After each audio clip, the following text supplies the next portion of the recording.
Nós estamos com uma série de mensagens no domingo de manhã, falando acerca de heróis extraordinários, homens que Deus chamou, homens que Deus separou para serem os alicerces da igreja.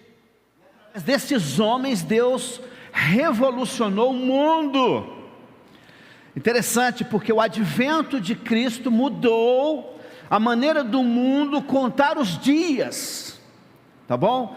Na maior parte dos países, em todos os continentes, os 5 continentes que a gente tem espalhados pelo globo terrestre, o calendário usado no mundo inteiro, com exceção de uma ou outra cultura e outro país, ele é baseado em Cristo, na vinda de Cristo. O calendário é antes e depois de Cristo.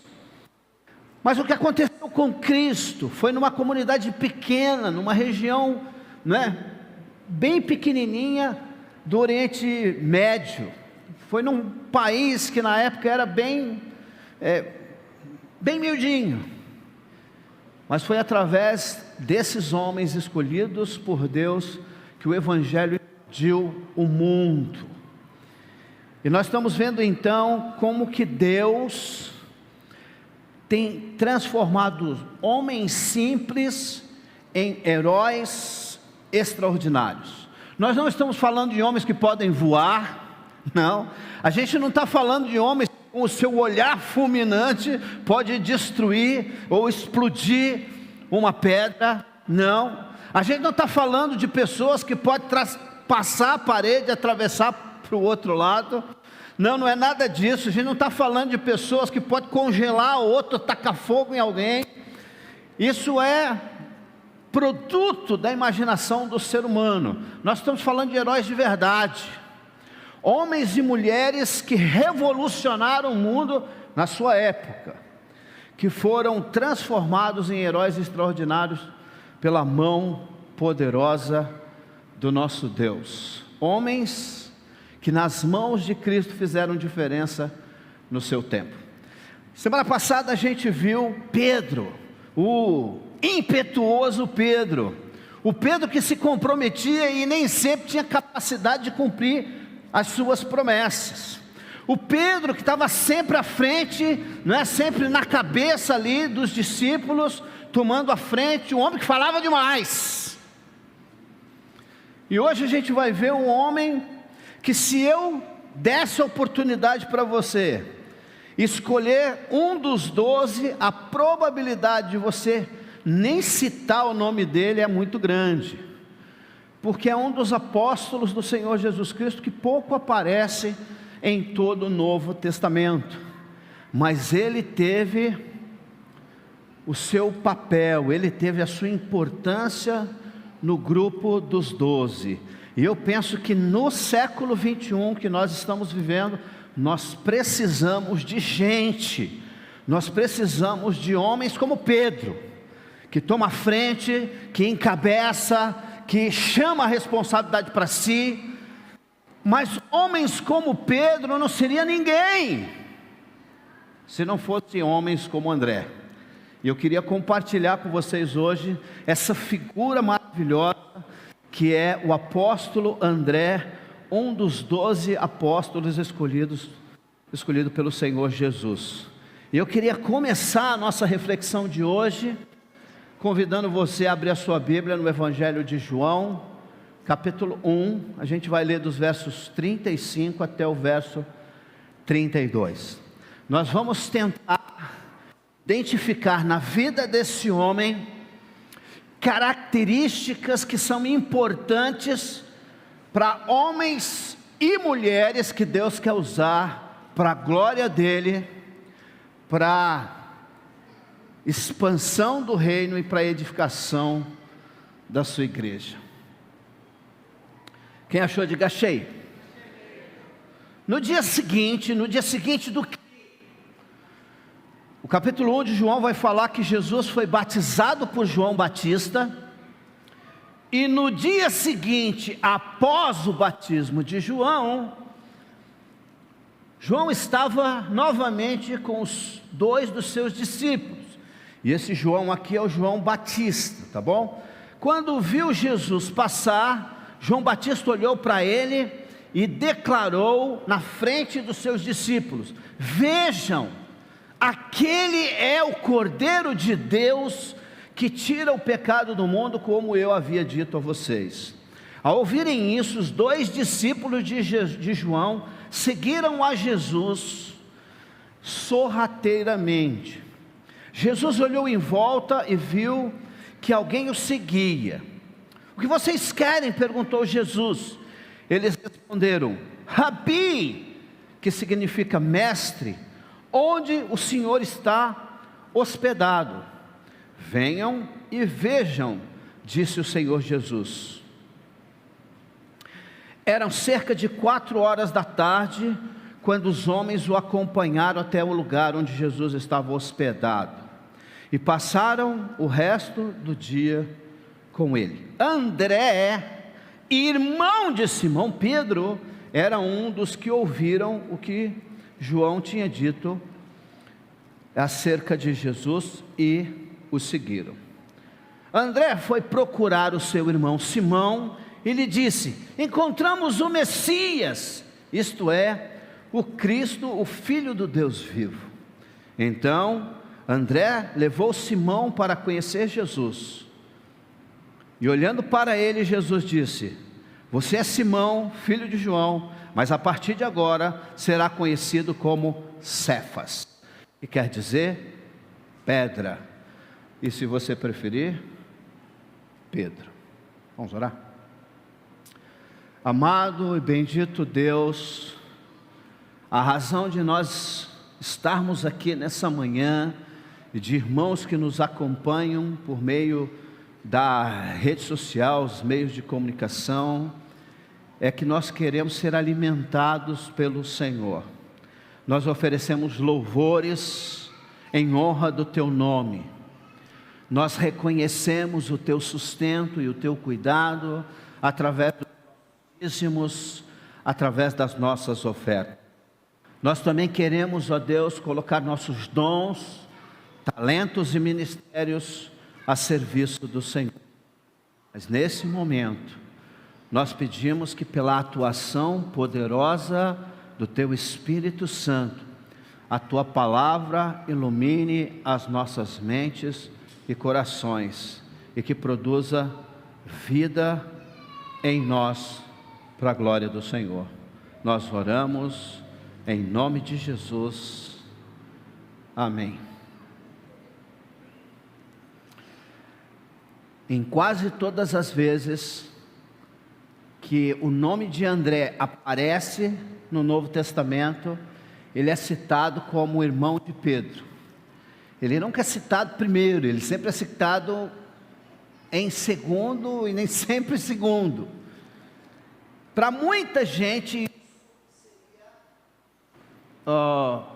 um incômodo, um inconveniente, principalmente no tempo onde nós estamos vivendo, que estar à frente, encabeçar alguma coisa, é que torna você uma pessoa importante.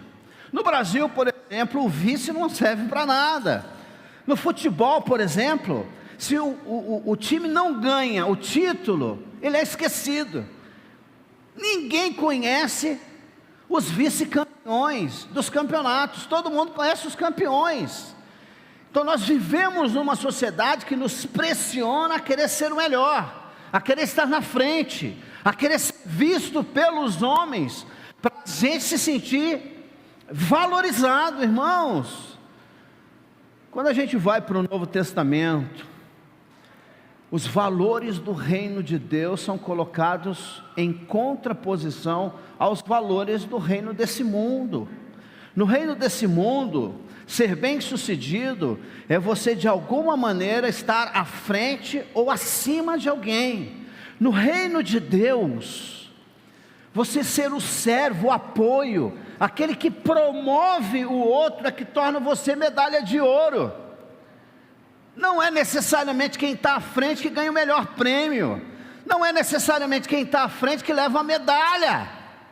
No reino de Deus, aquele que serve é o que é mais valorizado pelo nosso Senhor.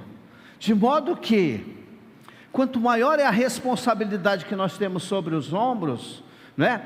Ou maior o privilégio que a gente tem sobre os nossos ombros, maior é a responsabilidade e a cobrança. O apóstolo André, ele foi um dos 12 apóstolos do Senhor, estava sempre próximo de Jesus. Havia um número de apóstolos que eram os mais próximos de Jesus. Você vai ver 3 que vai estar sempre com ele, mas sempre que existe um quarto, o quarto é André.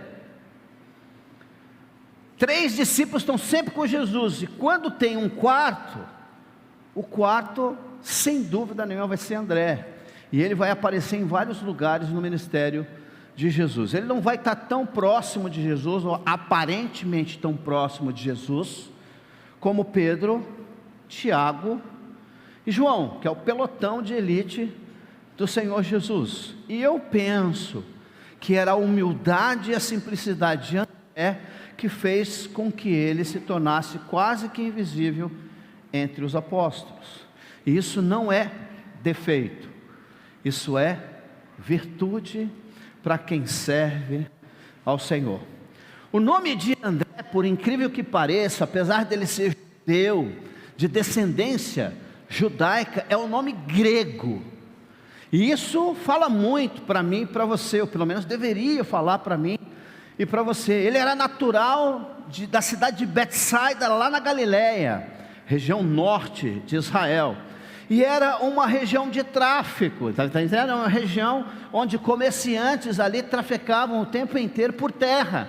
Então sempre que havia comerciantes ou pessoas transitando por terra, essa parte de Betsaida era uma parte que eles passavam. A probabilidade de um bom relacionamento desse pessoal com a comunidade grega que transitava ali é muito grande. Creio eu que essa deve ter sido a razão porque os seus pais lhe deram o nome de André. O nome significa viril, ou varonil, forte, né? Como é que é? Mais alto, minha linda. O homem. Você está falando de mim, minha linda? Muito obrigado, claro. Ele era discípulo de João Batista. Isso é importante. Por quê? Porque João Batista estava ministrando à beira do Rio Jordão, geralmente na região de Betânia.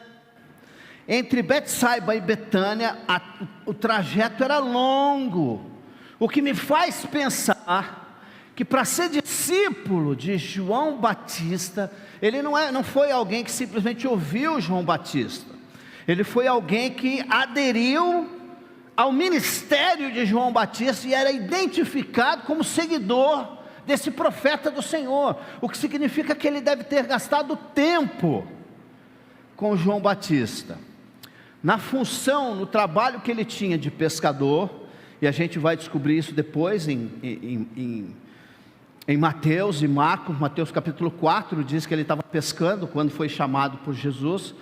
Então ele era um empreendedor, ele tinha um negócio de barco de pesca. Para ele se tornar discípulo de João Batista, ele deve ter pego uma licença, ele deve ter pego um tempo para se dedicar aos pés de João Batista. Ou seja, esse homem era um homem que estava em busca de Deus. Esse homem era um homem que estava inconformado com a vida e com a situação espiritual do seu povo, da sua família, do seu país. Irmãos, nós estamos precisando de pessoas assim, pessoas que não se conformam, pessoas que estão incomodadas, pessoas que estão carentes de Deus e que estão dispostas a pagar o preço de buscar ao Senhor. É muito bom, querido, a gente pegar um tempozinho de férias. Férias é sempre muito, muito bom. A gente viu uma mensagenzinha que o Sandro mandou para a gente, né? ele mandou uma mensagem dizendo assim: Star Wars, é assim? É muito bom o Star Wars, mas é muito melhor estar de férias. Não é verdade? Então, estar de férias é muito bom. A gente olha para André, ele pegou o seu período de férias, ele pegou o seu período sabático, não para ir para a praia, não para ir para a montanha, não para andar de cavalo, não para pescar em alto mar. Ele pegou o seu período de férias para se dedicar ao Senhor num retiro espiritual, aos pés do primeiro profeta que surge depois de 400 anos de silêncio. André estava em busca do Deus de Israel, e ele dedicou tempo, recurso e toda a sua atenção para aprender desse homem que era o precursor do Messias. E esse homem era André. André foi o primeiro dos 12 discípulos a se encontrar com Jesus, e foi ele que levou Pedro ao encontro com o Salvador do mundo. Fantástico, porque a partir daí, não só a vida de André, mas como a vida de Pedro e de toda a família seria mudado, através do testemunho desse homem de Deus. Eu queria falar um pouquinho acerca desse homem, que foi um dos 12 discípulos de Jesus, que tem muitas lições para nos ensinar nessa manhã.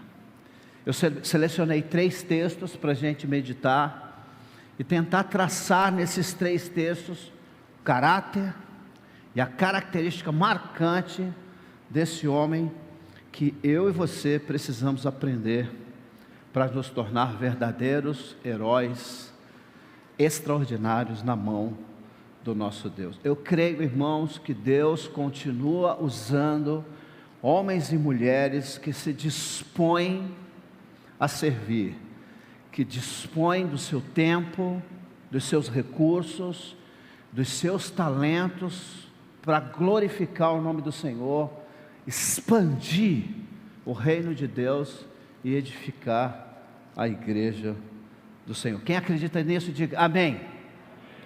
A primeira coisa que eu vejo na vida desse homem de Deus era que André era um homem de fortes convicções, e ele não apenas creu, ele não apenas descobriu a verdade acerca de Jesus Cristo, como ele não se conformou em guardar isso só para ele. Irmãos, nós estamos precisando de crentes assim na Igreja Batista Central em Resende. Nós não podemos e não devemos nos conformar em simplesmente fazer parte da Igreja de Cristo. Nós fomos chamados para sermos discípulos do Senhor, e de fazer discípulos de toda a raça, língua, tribo e nação no mundo inteiro, amém?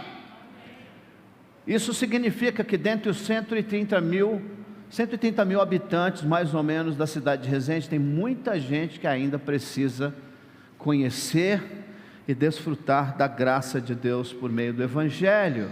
E Deus quer usar pessoas simples, pessoas do povo, como eu e como você.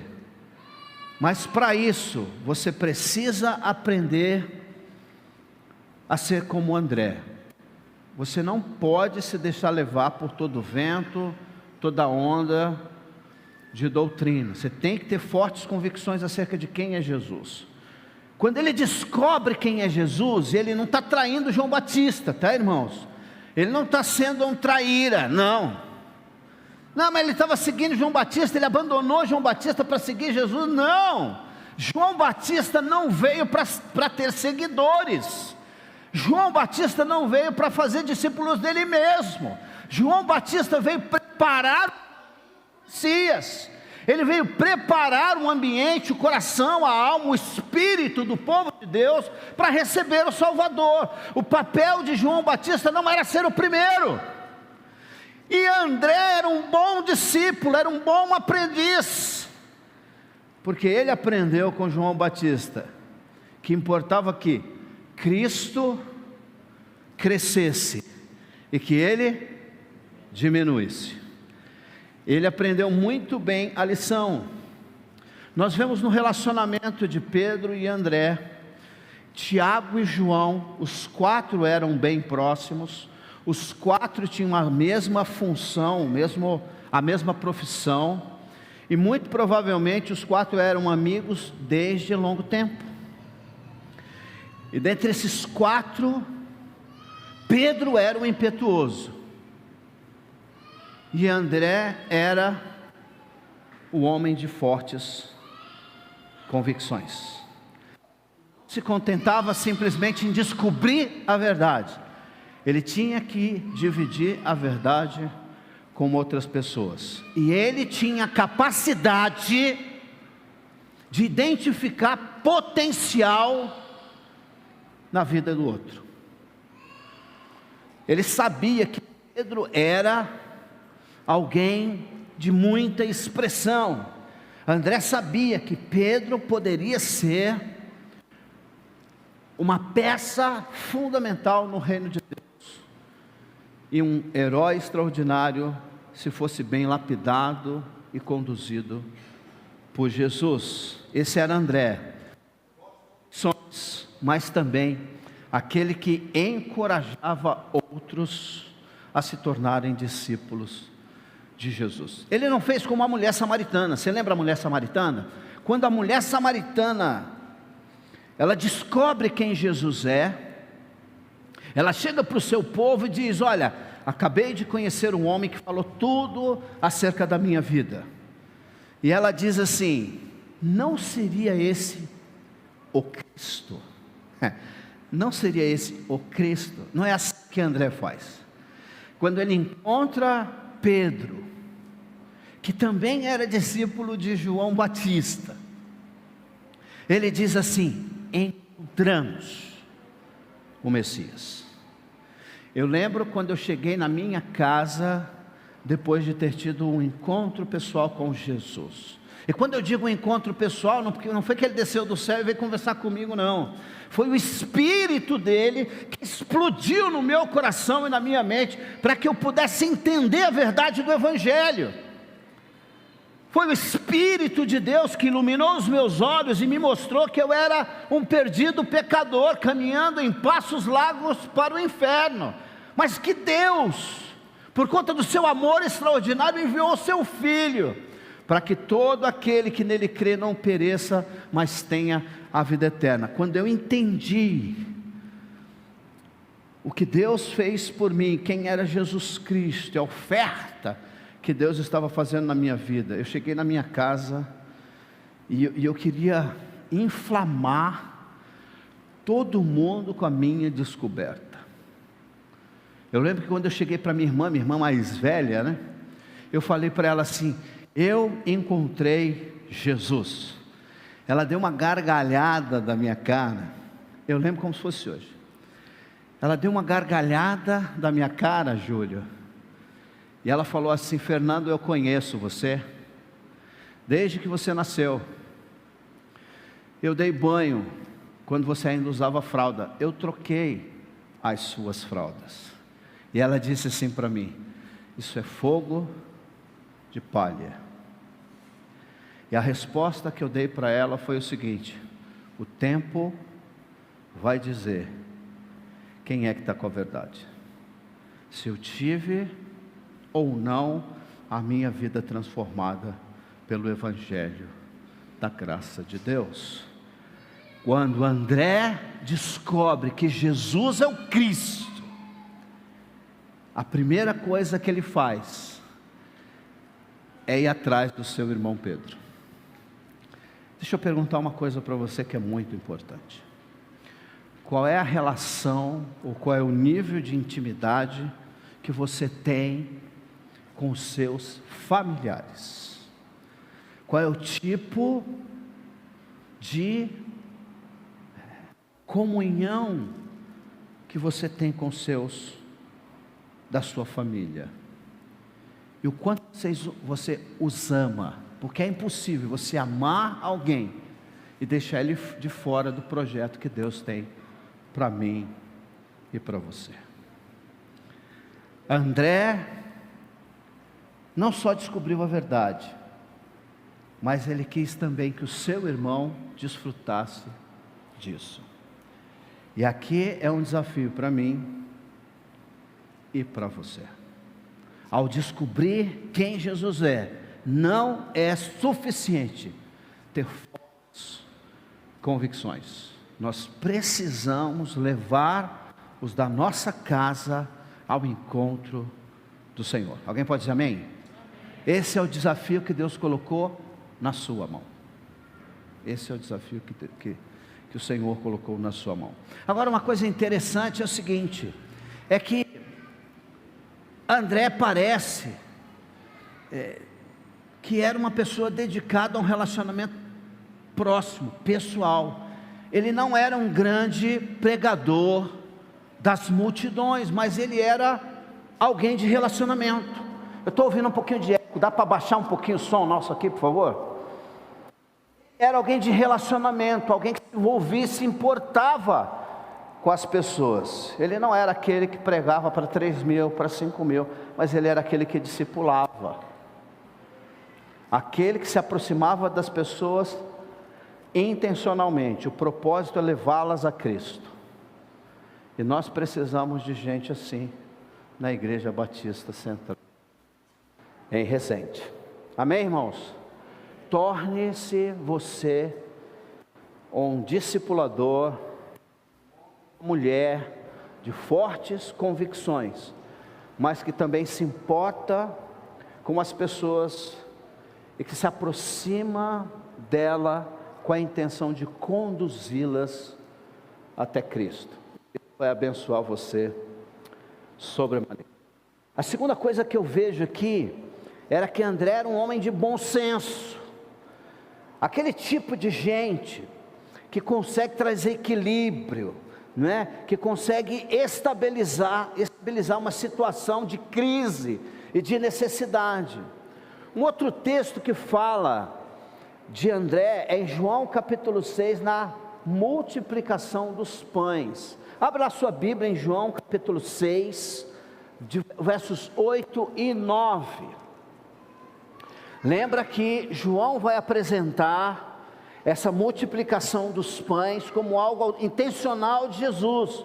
Jesus está querendo testar Felipe. Jesus está querendo ensinar lições preciosas para os seus discípulos. Chegam para Jesus e dizem assim: ó, essa multidão de gente, eles vão sofrer durante a noite, porque está escurecendo, a noite está chegando. A coisa mais sensata que a gente pode fazer, Senhor, é mandar esse pessoal embora para procurar o que comer, não é lugar onde ficar. E Jesus intencionalmente, o texto de João vai dizer que Jesus está querendo testar a Felipe e aos discípulos. Ele diz assim: não manda eles embora, vocês vão dar a eles o que comer. E Felipe então fica apavorado. Interessante que não é Judas. Já pensou nisso? Felipe, não foi Judas que chegou e disse quanto tinha, ou quanto precisava. Ele diz assim, Felipe chega para Jesus e diz: olha, 200 denários não seria suficiente para alimentar essa multidão toda. A coisa mais sensata a fazer era chamar Judas e falar assim para Judas: Judas, quanto que a gente tem em caixa? Será que a gente tem dinheiro suficiente para alimentar esse povo? Provavelmente eles não tinham. Felipe diz: Senhor, é impossível a gente alimentar todo esse povo. Entra André, olha só o que ele diz. Ele diz assim: então um de seus discípulos, André, irmão de Simão Pedro, que interessante, ele disse: aqui está um rapaz que tem 5 pães de cevada e 2 peixes, mas o que é isso diante de tanta gente?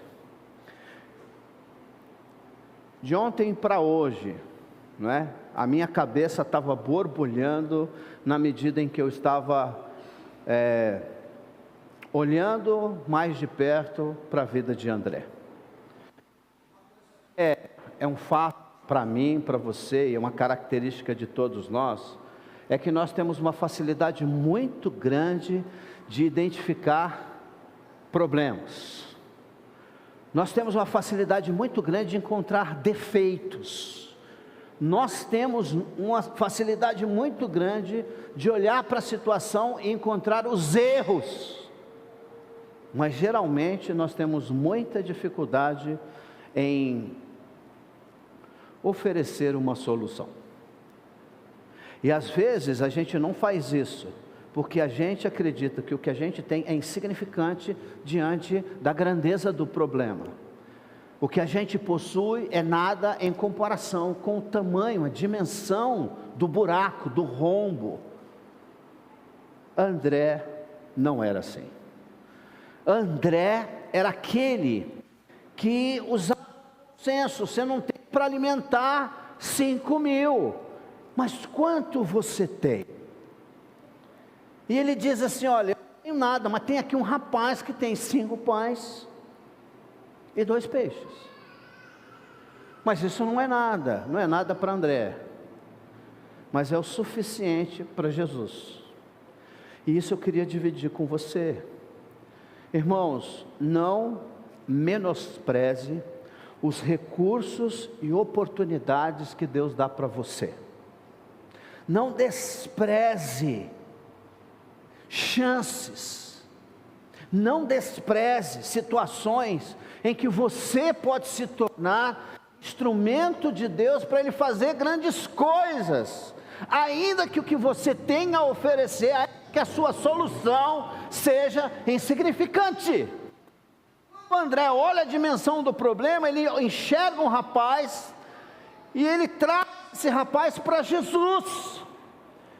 Irmãos, nós já tivemos experiências extraordinárias, de coisas que Deus fez com pouco que a gente ofereceu para Ele, e Ele pode fazer muito mais, sem a gente oferecer absolutamente nada. Ele não precisa do que a gente pode oferecer, mas quando a gente de coração oferece o que a gente tem para Ele, Ele faz coisas simplesmente extraordinárias. Amém, queridos? Deixa eu contar a experiência que a gente está tendo aqui. Eu preciso dizer isso para vocês. Quando eu cheguei aqui no início do ano passado, a igreja tinha um valor de reserva, um valor financeiro, tinha um caixa, mas a igreja precisava de cuidados, e eu olhei o caixa e falei, dá para começar, o que a gente tem em caixa dá para começar, mas olhando a dimensão de tudo que a gente precisava fazer, não era suficiente, e nós começamos a trabalhar numa reforma de toda a estrutura da igreja, começando por etapas. E a primeira etapa foi essa aqui onde vocês estão. A ideia era tornar isso daqui um ambiente que pudesse ser acolhedor, um ambiente que pudesse dar a quem nos visite, quem faz parte dessa igreja, um lugar em que ele pudesse se sentir bem, à vontade, e que ele pudesse se dedicar ao Senhor de maneira mais intensa, mais comprometida. E a gente começou isso aqui. E terminou, e a gente foi para a segunda fase. E a gente está da segunda para a terceira fase.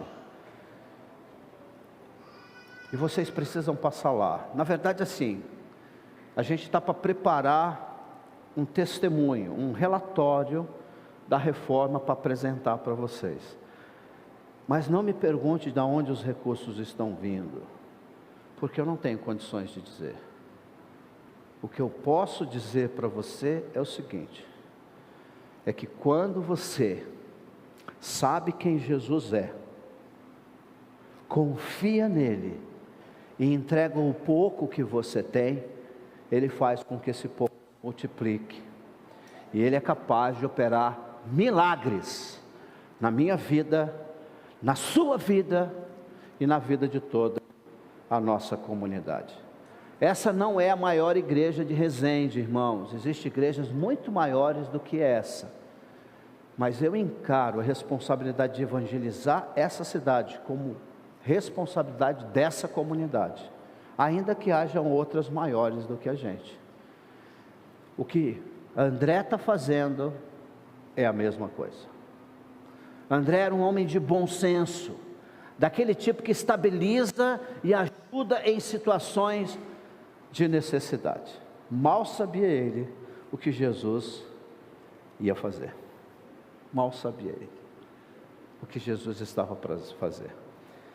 E você não faz ideia do que Deus pode fazer na sua vida e através da sua vida, na vida de centenas e milhares de pessoas ao seu redor. Como é bom quando a gente consegue conduzir uma vida a Cristo. Como é bom quando a gente consegue desfrutar de milagres que Deus opera ainda no século 21. Esse é o Deus a quem eu e você, a quem nós servimos. Pode dizer amém? Terceira coisa que eu vi de André é que ele era um homem de perspectivas globais. O que isso significa? Eu quero convidar você a ir comigo em João capítulo 12. Porque lá em João capítulo 12, nós temos um cenário interessante.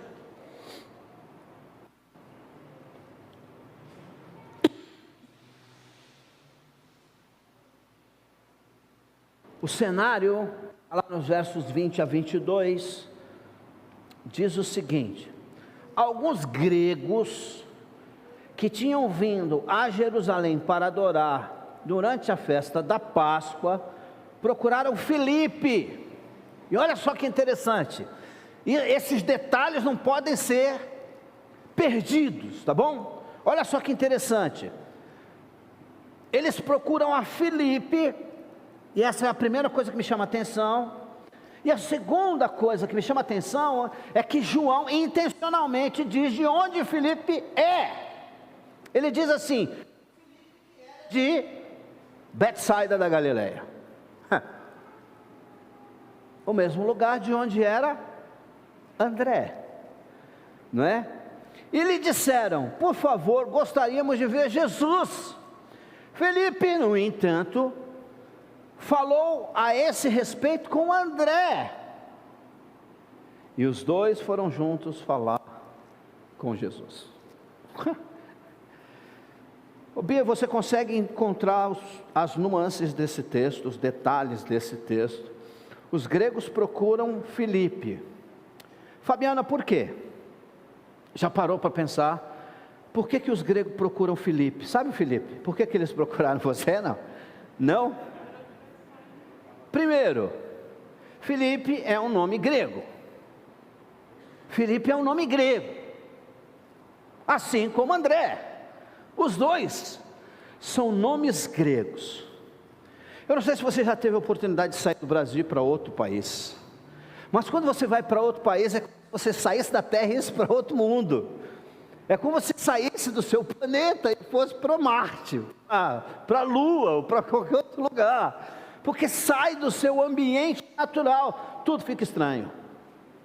Tudo fica estranho. Eu lembro uma vez que eu estava no supermercado lá nas Filipinas, fazendo a minha compra, e todo mundo falando em língua estranha. Parecia que eu estava em Pentecoste. Um falava alemão, outro falava inglês, outro falava em tagalo. Daqui a pouco eu ouço alguém falando sozinho consigo mesmo em português. Falando em português, sozinho, com ele mesmo. Me chamou a atenção. Eu me aproximei dele e perguntei para ele: você é brasileiro? E ele também ficou assustado, porque eu tenho cara de filipino. Ele pensou que eu era filipino, e quando eu falei para ele: você é brasileiro? Ele disse: sou. Mas ele não parecia brasileiro, porque ele era japonês. Ele era japonês, né? Na verdade, assim, ele era um Nisei. Ele era brasileiro, filho de japonês. Agora, irmão, filho de japonês vai ter olho o quê? Puxado. Então eu estou num país estranho, de língua estranha, de povo estranho, eu estou vendo um japonês, eu vou aonde que eu vou supor que ele é brasileiro? Só se ele fizer o quê? Falar. Quando os gregos chegam naquele lugar, eles procuram a Filipe. Por quê? Porque havia uma ponte, havia um ponto de conexão entre eles e Filipe. Mas Filipe não era de convicções tão fortes como a de André. E ele pega os gregos, chama André, e André então os acompanha. Por quê? Porque era uma característica de André. Qual era a característica de André? Levar pessoas a Cristo. E nós precisamos urgentemente de gente aqui nessa igreja com esse dom, com essa característica de não se contentar em desfrutar das boas, ricas e maravilhosas bênçãos de Deus. Ele precisa dividir isso com outras pessoas. Mas André tinha uma perspectiva global. Qual que era a perspectiva? Ele aprendeu bem com João Batista que no reino de Deus os valores são inversos. Maior é aquele que serve o próximo. Mas ele também sabia, por conta do que Jesus havia ensinado, que o reino de Deus não era um privilégio exclusivo do povo de Israel. O reino de Deus estava sendo oferecido para toda língua, raça, tribo e família na face da terra. Alguém pode dizer amém? E André entendeu isso muito bem. Ele era um homem de perspectivas globais para o reino de Deus. E ele levou os gregos de bom grado à presença de Jesus. Como nós precisamos de homens como André. O que seria de homens como Pedro, se não fosse homens como André ao seu lado? Ele não seria um grande líder, se não tivesse grandes homens ao seu lado, como André foi. E essa igreja também precisa de pessoas assim. Maior no reino de Deus é aquele que serve a todos os outros. E a última coisa que eu queria dividir com você nessa manhã, não está nas Escrituras, está no texto sagrado, está no fim da carreira de André, o apóstolo do Senhor Jesus Cristo. A tradição cristã, os livros de histórias, dizem o seguinte, que depois do Pentecoste, depois da ressurreição de Cristo, depois da grande comissão em Jesus, se diz isso, ide por todo mundo e pregai o evangelho a toda criatura. André foi pregar aos gregos. André aproveitou que ele tinha conexões, contatos e a simpatia dos gregos e foi para Acaia pregar o evangelho naquela região. Diz a história da igreja que ele pregou a esposa do procônsul daquele lugar, e a mulher se converte a Cristo, e a mulher começa a se dedicar ao reino de Deus. Isso causa fúria, isso causa um desgosto, uma antipatia do marido contra André. E aquele homem não só persegue o apóstolo do Senhor Jesus Cristo, mas ele o prende, ele o julga e o condena a ser morto através da crucificação. Diz a história que André diz o seguinte: eu não tenho direito, nem honra, para morrer como o meu Senhor, que a cruz fique deitada. E a cruz vira um X, e ao invés de pregar ele na cruz, eles amarram, para que o sofrimento seja ainda mais intenso na vida daquele homem de Deus. É por isso que tem, você sabe a cruz de Santo André? Cruz de Santo André é a cruz invertida, é a cruz deitada, é um X. Por que chama cruz de Santo André? Porque foi a maneira que esse homem de Deus encerra a sua carreira. Em outras palavras, André estava mais preocupado em servir do que construir uma reputação do seu nome. O negócio dele era pregar o evangelho a toda e qualquer criatura, independente das implicações que isso traria para ele. Independente. Por isso nós temos hoje o que nós chamamos de cruz de Santo André. Por quê? Porque foi a forma com que esse homem de Deus morreu pelos anos 60 depois. André estava preocupado com o seu nome, ele estava preocupado com o reino de Deus e se dedicou a isso até o último dia da sua vida. Esse era um homem comum que Deus transformou num herói extraordinário. Imagina o que ele pode fazer comigo e com você. Deus pode fazer coisas maravilhosas na nossa vida e através da nossa vida. Quem aqui nunca ouviu falar de Isaac Newton? Já ouviu falar de Isaac Newton? Cadê o pessoal aí do vestibular? Não existe mais vestibular, né? A gente está fazendo um projeto, irmãos, eu vou até adiantar, depois o Ministério de Missões vai desafiar a igreja, claro, mas nós estamos preparando um projeto para alcançar a juventude de Resende. Esse projeto tem como objetivo trazer a juventude para ouvir do Evangelho, mas oferecer também para a juventude uma alternativa no mundo que eles estão vivendo. Nós queremos preparar os nossos jovens para a faculdade. E aí eu falei com a Adriana, vamos fazer um curso de preparação para o vestibular. E aí ela falou assim para mim, Pedro, não existe mais vestibular, pastor, é Enem agora, é preparação para o Enem, é isso mesmo, Milena? Você faz a prova do Enem, aí você vai distribuído nas faculdades daí por diante. Esse é um dos nossos projetos. O outro, se Deus nos permitir e nos abençoar, é um curso de preparação para o exame da AMAN.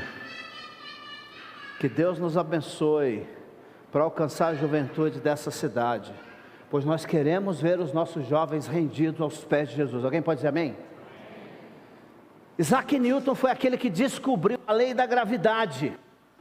Em 1600 esse homem estava sentado, descansando embaixo de uma macieira, e a maçã, pá, cai em cima da cabeça dele.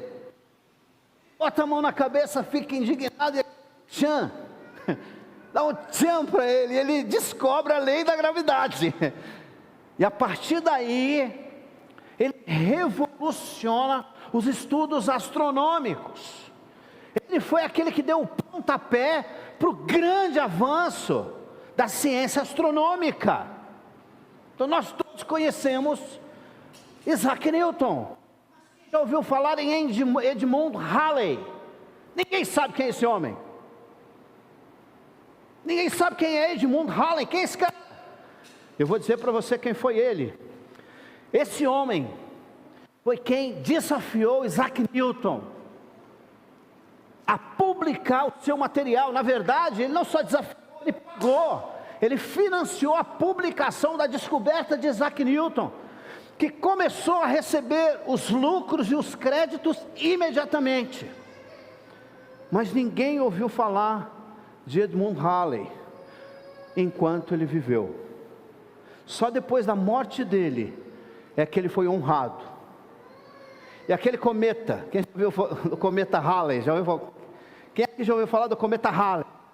O cometa Halley recebe o seu nome porque ele fez o cálculo baseado na órbita terrestre, todo aquele negócio que eu não entendo nada. Ele fez o cálculo de em quanto tempo o cometa Halley passava pelo mundo, pelo planeta Terra. receber o seu nome, honrando a esse homem que é o verdadeiro sentido em toda a terra. O que eu estou querendo? Nem sempre, irmãos, nem sempre, o fruto da sua vida vai ser o seu trabalho, ou a grande obra que você realizou, mas a pessoa em quem você investiu da sua vida. A pessoa em quem você investiu da sua vida pode se tornar uma pessoa extraordinária, e os créditos que ela receber, parte deles, ele vai dever a você. Assim era André.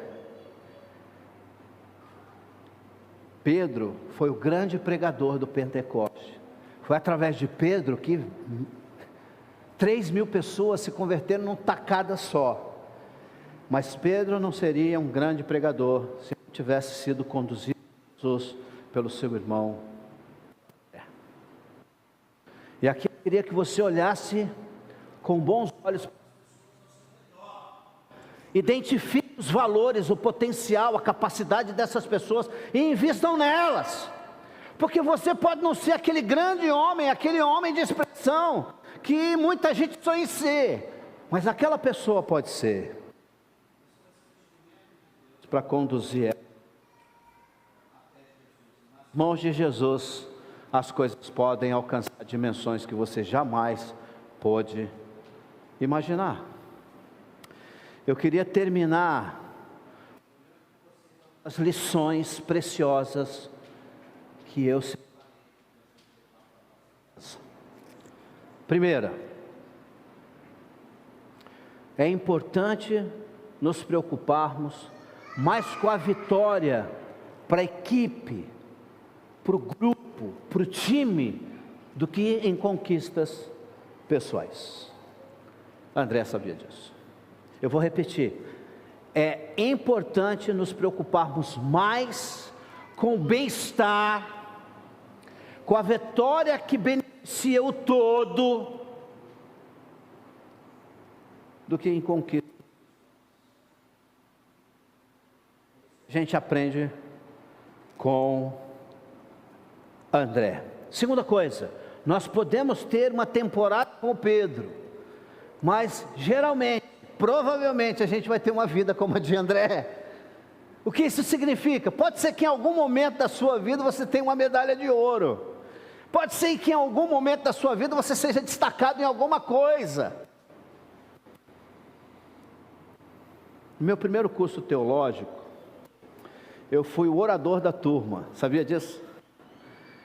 Eu fui orador da turma no meu primeiro curso teológico, e filmaram, Júlio? Filmaram tal, e eu falei, eu estava de terno, gravata, estava bem vestido, e eu falei, vou guardar essa fita pelo resto da minha vida. Eu queria que as pessoas vissem eu então na formatura, falando bonito e tal. Pegaram a minha fita VHS, gravaram por cima, desapareceu. Esses momentos podem até acontecer na nossa vida, mas são pontuais, irmãos. Geralmente a nossa vida vai ser muito mais parecida com a de André do que com a de Pedro. Não significa que a gente tem menos valor do que ele. Significa que o nosso valor, o nosso papel, a importância que a gente tem no reino de Deus é diferente da dele. Mas o que seria dos Pedros se não fossem Andrés? E a última coisa, enquanto o pessoal do louvor assume o seu lugar, a terceira lição é a seguinte: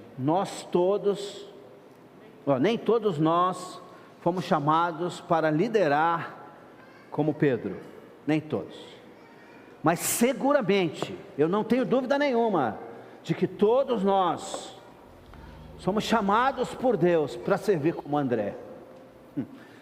Em outras palavras, é o seguinte: nem todos nós teremos papel aqui na igreja, na sociedade, no mundo, mas Deus espera que eu e você sejamos servos, ainda que invisíveis, mas que sejamos servos fiéis, de convicções fortes, e que compartilhem da graça de Deus com pessoas que podem se tornar líderes extraordinários, e os royalties, de alguma forma, serão acrescentados à sua conta no reino do Todo-Poderoso. Que Deus te abençoe. Não há nada, nada melhor, não há nada, nada melhor, não há nada, nada